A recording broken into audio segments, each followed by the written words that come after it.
The unimaginable atrocities of the Hammer of Dawn strikes can be seen no clearer than the obliteration of Char. Before its destruction, Char was a massive, bustling city most known for the Griffin Emulsion Corporation. It contained skyscrapers, churches, apartment buildings, and all the infrastructure you would need for its large population.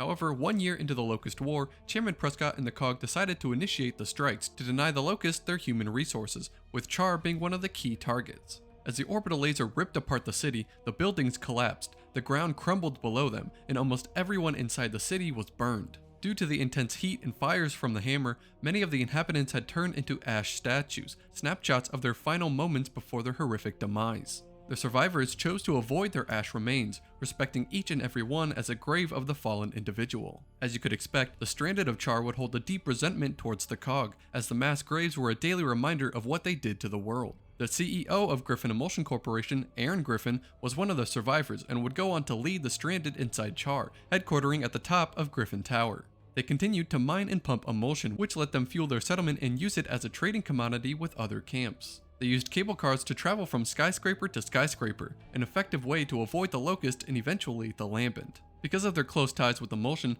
they were one of the first human cities to be struck with the Lambent parasite, turning workers into Lambent formers. On the same day of this discovery, Griffin Tower was devastated by an attack from Queen Mira, her Tempest Beast, and elite forces of the Locust. While most perished, Aaron Griffin survived and went on to lead the remaining survivors, even after the end of the Locust War later that same day.